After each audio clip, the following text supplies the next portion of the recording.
Olá, queridos amigos, estamos de volta com o nosso Viver Bem em Cristo, novamente aqui já há 16 anos, todas as segundas-feiras, com o ministro do Evangelho, que está sempre nos explicando, o pastor Sérgio Alves, sobre o que a Bíblia quer nos ensinar para a nossa vida prática, para o nosso dia a dia, e também para nos levar aí, à comunhão com Deus e aprender a viver segundo o manual do fabricante, que é a palavra de Deus que nos criou.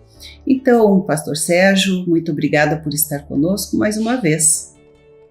Ok, uma boa noite a todos, a nossa audiência, a todos aí do estúdio, que Deus possa nos iluminar hoje para que possamos falar aquilo que nós precisamos, porque quando a gente fala até a gente é edificado, Aquilo que nós precisamos ouvir do Senhor para nossa edificação espiritual. Estou à disposição aí. Bem, pastor, a gente vê as pessoas falando, por que Deus não faz isso? Por que Deus não faz aquilo? Por que Deus permitiu tais coisas? Ou, são tantas perguntas sempre questionando os porquês de Deus fazer ou não fazer certas coisas.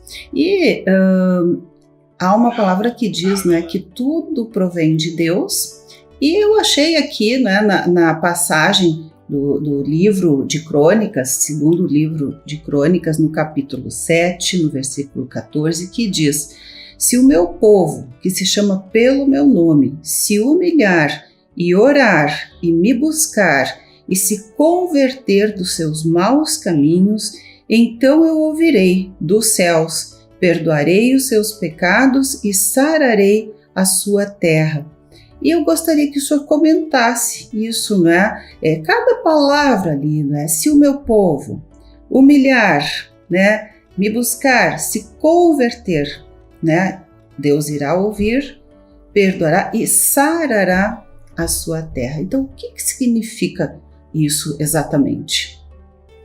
Esta palavra anima qualquer cristão, Esta palavra aqui é uma promessa de que nada está perdido, tudo pode ser conquistado, tudo pode melhorar na nossa vida, desde que a gente entenda que Deus tem pré-condições para derramar sua bênção. Essas pré-condições são totalmente, nós somos muito capazes de responder a Deus o que Ele exige, para que essa bênção de Deus de sarar a terra, que esse termo sarar a terra não é só abençoar a sua criação material, mas também o nosso coração, No caso, porque a terra, nosso coração. Não só a parte externa, prosperidade, subsistência, como também não podemos esquecer que o homem é feito do pó da terra, Quando o Senhor fala terra, Ele está incluindo a nossa parte física também, Então, aqui ele começa o versículo dizendo: o povo que se chama pelo meu nome. Por que ele usa essa expressão? Porque nós somos corpo de Cristo. Nós temos um nome diante de Deus. Somos Cristo. Porque tu não pode dizer que se eu sou corpo de Cristo, eu faço parte da constituição do Filho de Deus. Eu sou um elemento constituinte do corpo de Cristo. Então Deus não olha para mim como Sérgio, olha para mim como Cristo. Deus chama, o meu nome é Cristo, porque eu faço parte do corpo de Cristo. Ninguém vai dizer assim que a perna que eu tenho vai chamar por um outro membro que não está no corpo. Não tem como eu dizer, a perna está orgânica no corpo. Ela faz parte. Faz parte.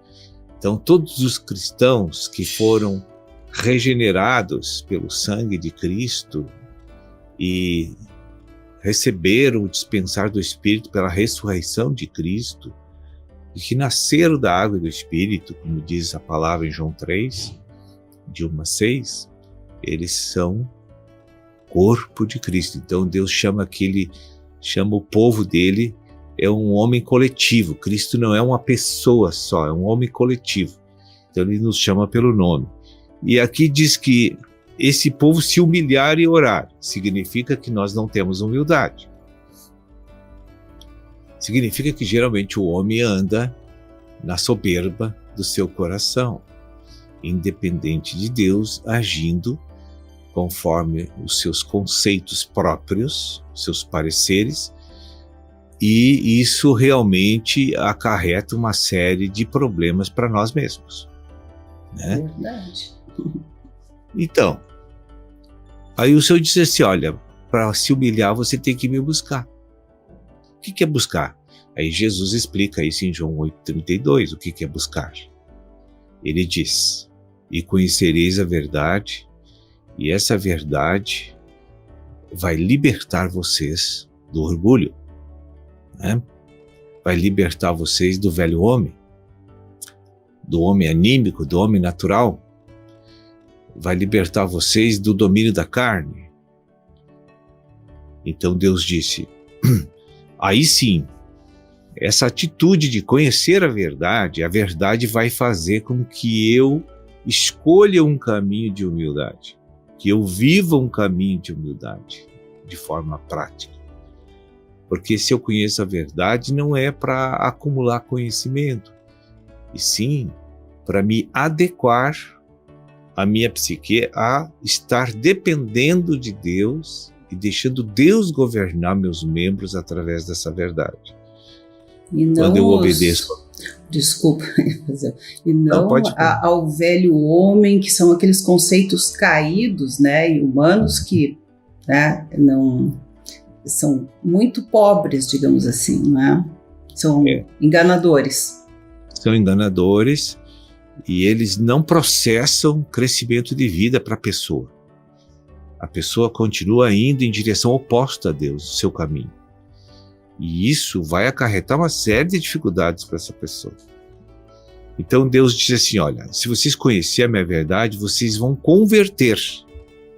Quer dizer, eu estou indo em direção ao abismo, mas no momento que eu conheço a verdade, porque Deus está nas minhas costas, quando eu chego na igreja. Deus não está na minha frente. Por isso que ele manda arrepender. Volta para outra direção, que essa aí está errada. Então, um giro de 180 graus começa a existir na nossa vida. Isso é lento, esse giro, esse ângulo, que é a metade de uma circunferência. Porque se eu girar 360, eu fico no mesmo lugar, né? Então, o arrependimento é um giro de 180 graus que leva algum tempo, 4, 5 anos, 6 anos estudando a Bíblia, a palavra, para você conseguir o arrependimento da vida natural para pender para viver pelos preceitos de Deus. Quando esse processo está vivo e orgânico com Deus, ele já começa a abençoar aquela pessoa, mesmo que 180 não esteja pronto. Sim. O giro. A cada passo no arrependimento, estamos mais próximos de Deus. É por isso que Deus diz assim, ó, aí, se vocês então me conhecendo, vocês vão converter, né? Então vocês vão se arrepender dos maus caminhos. O que é maus caminhos? É a atitude independente do homem, independente de Deus. É desconsiderar, ser indiferente para com Deus, ter um descaso para com Deus, não considerar Ele. Entende? Então, isso é uma arrogância humana. O que é ruim para nós, né? O que é ruim para nós, essa cegueira, essa ignorância.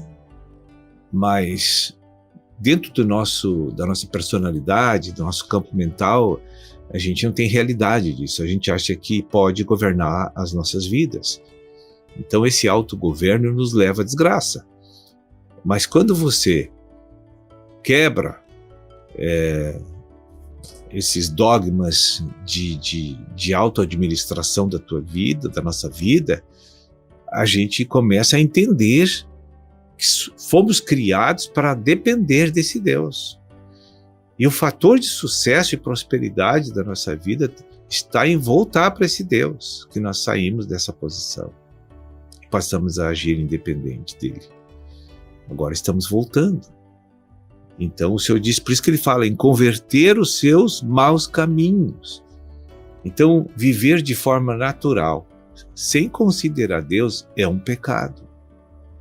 E as pessoas acham que não precisa confessar, que não precisa mudar, só porque eles não matam, eles não roubam, eles não estupram, eles não assaltam, eles não mataram ninguém, né?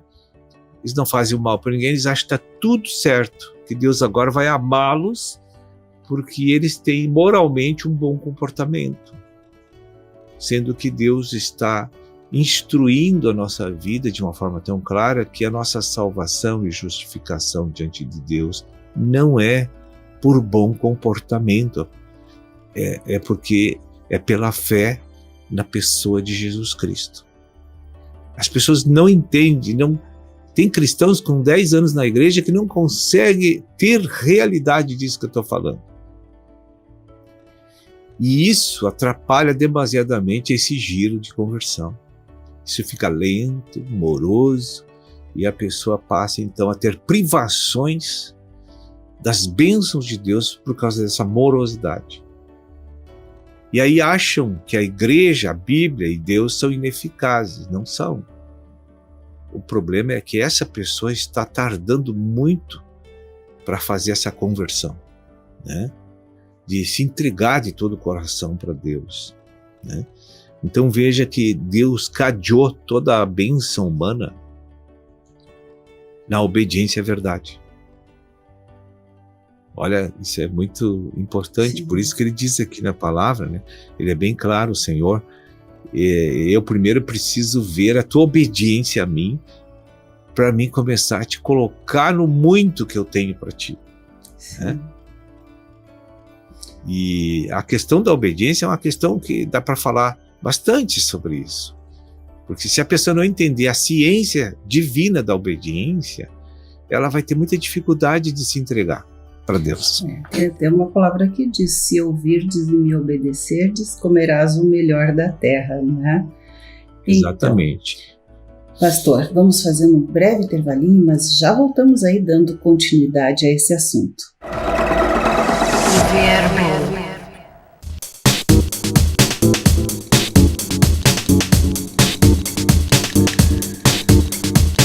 Estamos de volta e vamos continuar ouvindo aí, né, o que o pastor Sérgio Alves, que nos ministra o Evangelho sempre, né, as palavras de Deus aqui no programa e nos ensina, né, que devemos obedecer a Deus para que sejamos bem-sucedidos, né? Vai continuar nos explicando a importância dessa obediência, a importância para nós, né? Que eu sempre digo, Deus, né, sem a gente é Deus, e nós sem Deus, né, se não nos arrependermos, ou seja, voltarmos, né, para trás dos caminhos errados que estamos seguindo, nós vamos nos dar sempre mal, né? Nunca vamos atingir aquela verdadeira felicidade e alegria de viver, não é? Veja que quando Deus fala de maus caminhos, é porque a pessoa não está convertendo para Ele. Não é porque ele mata, porque ele assalta e rouba. Sim. Né? Mas o cristão tem esse entendimento errôneo. O agir independente de Deus é mau caminho. Sim. A pessoa está se distanciando de Deus. Sempre que tu fala coisas ou faz coisas em direção à vontade humana, você se afasta. Você está indo na direção oposta de Deus. O cristão custa entender isso. Mas tem uma palavra em 1 Pedro, capítulo 1, que diz assim, que a salvação de uma alma depende exclusivamente, a santificação de uma alma depende exclusivamente da obediência à verdade.